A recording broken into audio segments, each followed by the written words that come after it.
Hi guys, welcome back to our YouTube channel. We are the Bebunkings and your host here at Trinity Relationships. So today we'll be talking about overcoming conflicts in relationships. In whatever relationship we find ourselves, whether work, school, family, marriage, courtship, whatever, we have noticed that there are always those points where we disagree, and depending on how we handle the disagreement, either the relationship goes back to exactly the way it was, or it goes to be better, or it goes to ending the relationship, or it goes sour. So we will be discussing that in today's chat very briefly. Please stay tuned. For those who have not yet subscribed, please do well to like, to share, to comment, to subscribe. Hit the subscribe button. I think it's okay for you and your partner or you and your friends to see things differently. It's not a bad thing, because when you look throughout the Bible, if you had to go through the four Gospels, what shocks me is these people are giving an account of a particular person, same person, but their perception about him was different. Their interest about what Jesus Christ was doing was different. You see, when you look at Luke's primary focus was seeing how Jesus Christ was healing. His focus, since he was a physician, his focus was treated towards health. When you read the Gospels of John, you find that John was interested in a relationship with God, irrespective of him including the other things. But his primary focus was different. What caught his attention with Jesus Christ was different. In other words, his perception of Jesus Christ was different. And for us to get a better understanding of who Jesus Christ was, we needed people of varying perceptions to come together as one to give us a better picture of who Jesus Christ was.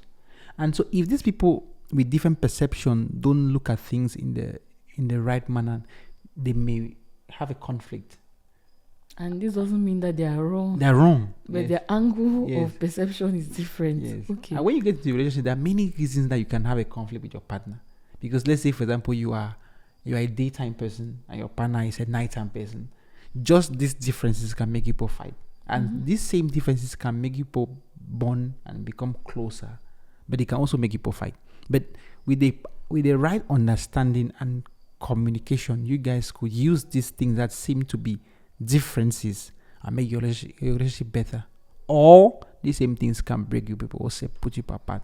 So we have a lot of those things aside the time, that many things that people's likes and dislikes. Like when I got married, we have a lot of similarities between my wife and I, but we also have a lot of differences. How she sees things, what she prefers from mine. I mean, sometimes I wonder, but why do you prefer such a thing? I mean, that's her and me.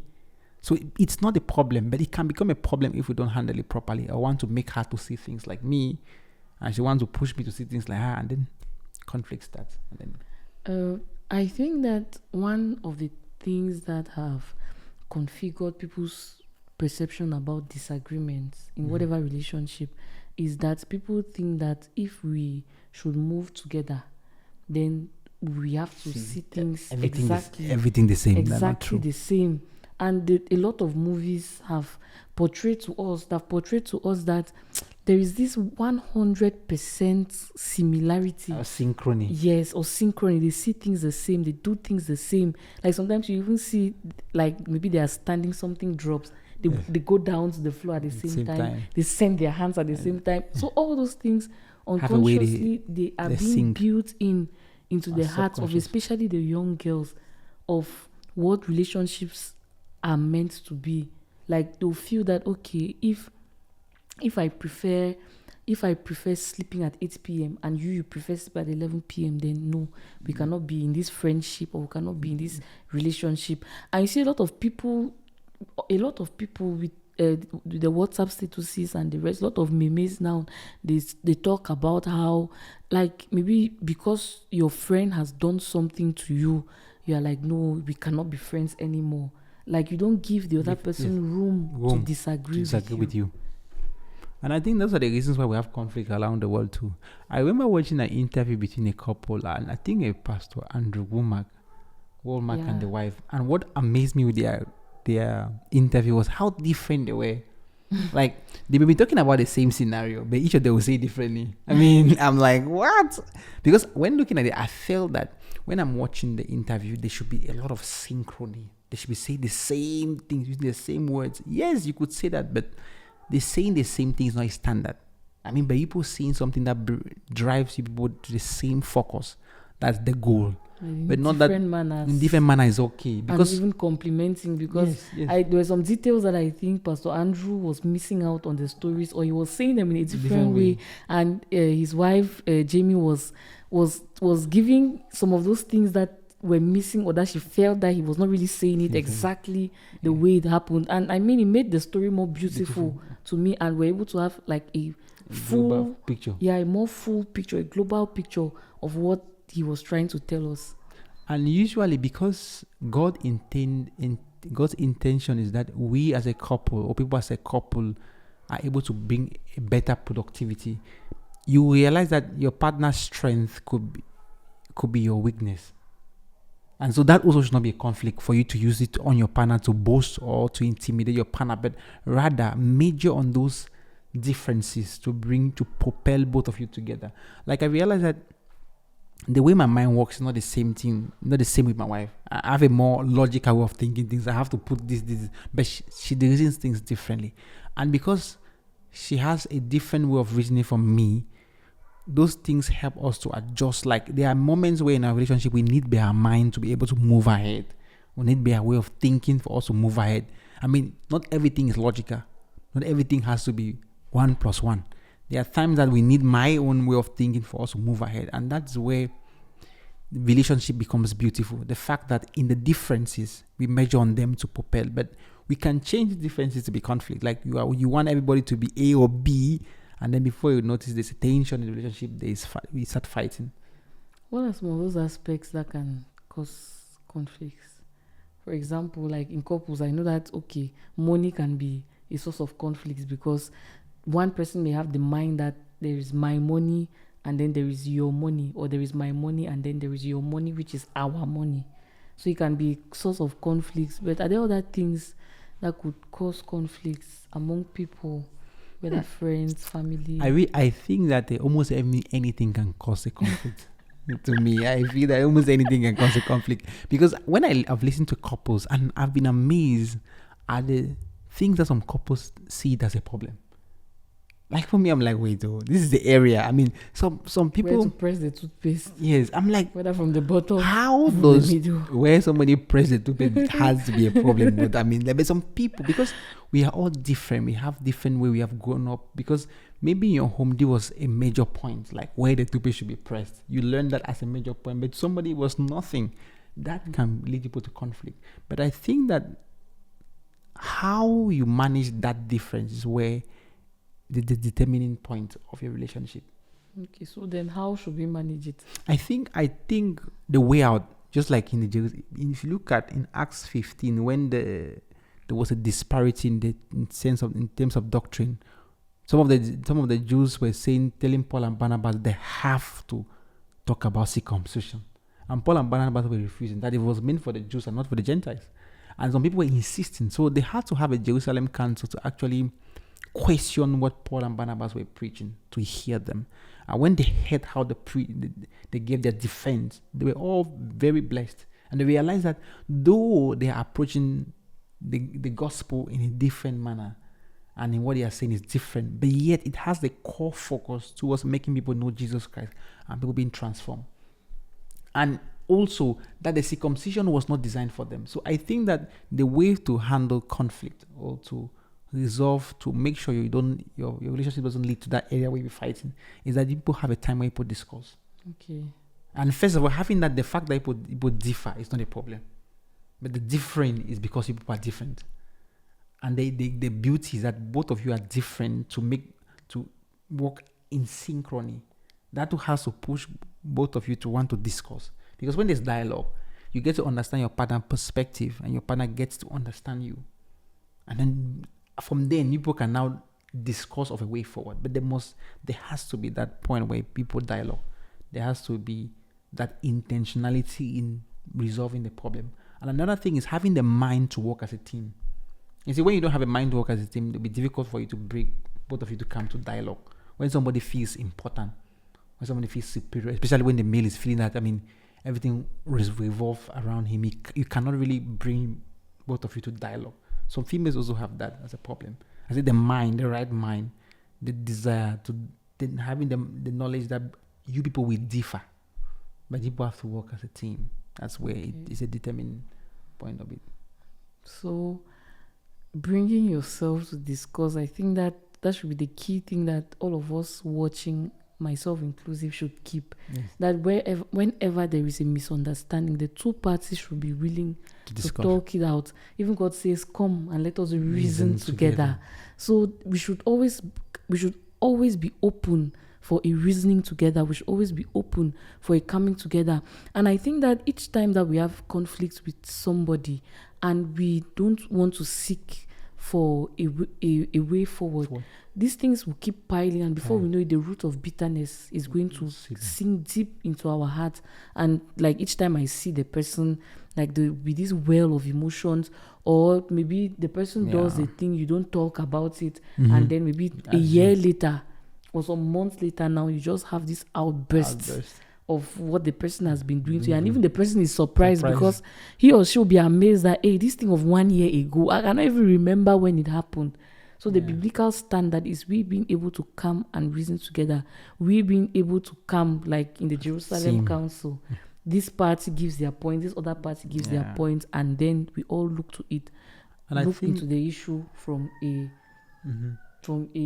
how can I say, from a biblical perspective. Yes.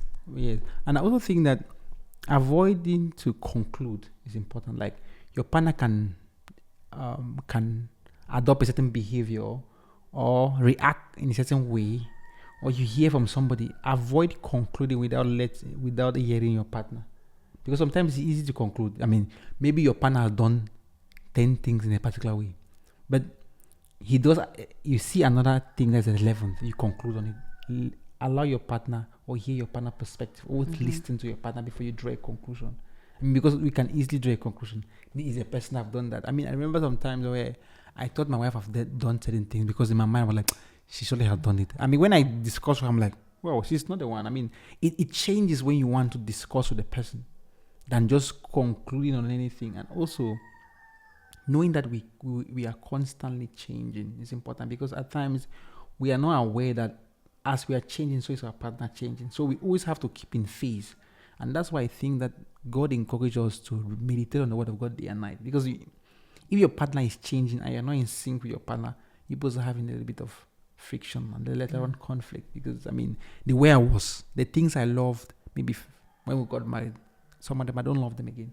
I mean, I've changed.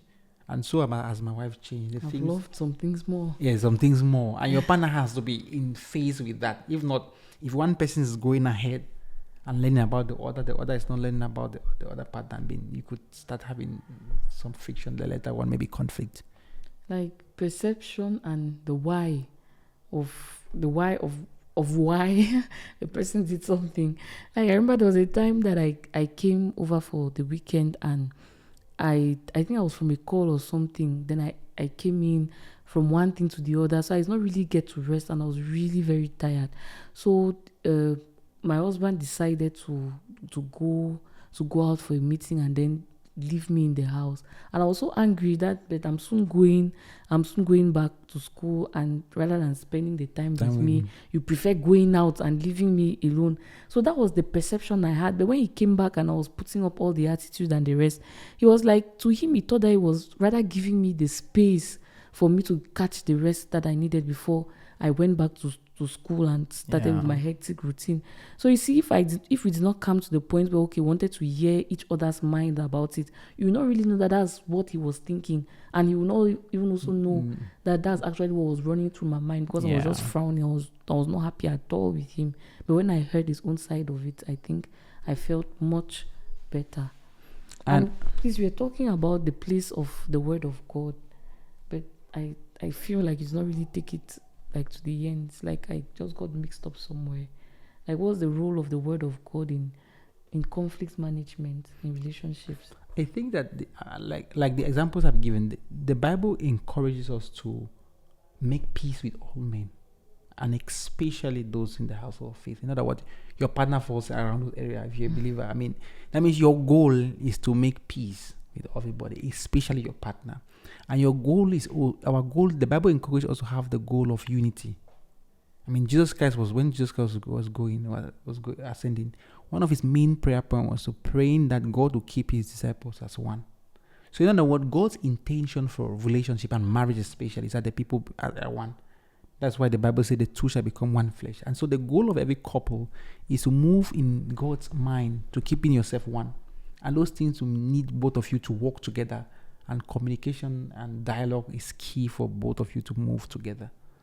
Working as one, I think that's one of the expressions you always use that has really blessed me and changed my mindset about conflicts in marriage, and it's really spurring me to want to become better. Like sometimes I always say that, why do you think that I want to intentionally hurt you? I think knowing the person that you are in the relationship with really helps you.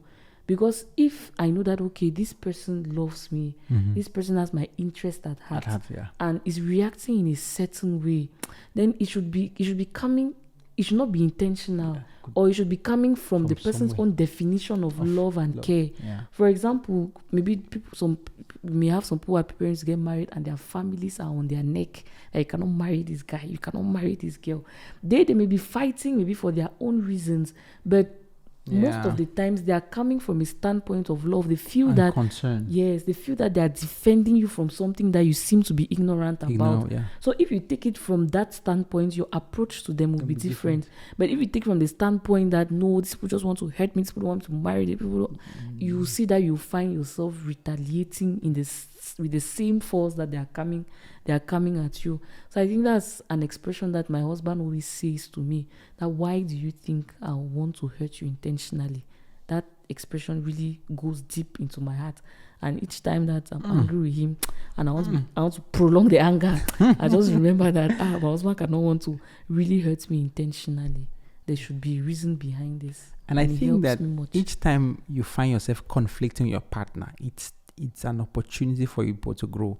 Yes. And make your relationship better, if you see it that way. Because when you look at after the Jerusalem Council, the disciples became closer, and that's why you could see how Peter himself was reading the writings of Paul himself, and he quoted what our brother Paul writes, which is hard to understand. It means he was now following. So I think that if they had not resolved that particular aspect rightly, it could have caused a division among them. But later on, it caused a union among them, knowing that I am focused on this area of the gospel, while my brother Paul is focused on the Gentiles. I am focused on the Jews, he's focused on the Gentiles. I mean, it brought a certain understanding amongst them, and there was a desire now to be updated with what the other was doing. I think it's the same thing with our relationships. Yes, we have those opportunities, those hits here and there. They are instead to be seen as opportunities for the relationship to go deeper. Yes, my partner doesn't understand that this is the way I'm thinking, but when we have a dialogue, we have an understanding, he now understands, and then we can better sync and move as a team. So I think that those are the mindset you should have, moving together, knowing that each disagreement is an opportunity for you to better your relationship. It will go a long way to help you to be able to resolve and avoid conflict. Okay. So I think this is a broad topic. Like we have different aspects of it. Yes, conflict in different areas. But what we are trying to convey in this video is the aspect of coming together to reason, bring yourselves to the point of communicating with each other. Try to know the why. Behind your partner's actions. So I hope you were blessed. He hopes you were blessed also. We hope you were blessed. So please do well to like, to subscribe, to share, hit the like button, do well to comment in the comment what are section. the difficulties you are having with conflict management? What are those things that you think we can talk about? Is there anything you want us to make a video about? Your suggestions are actually our content. Welcome. The titles of our content. So please do well to comment, and see you in the next video. God bless you. Bye-bye.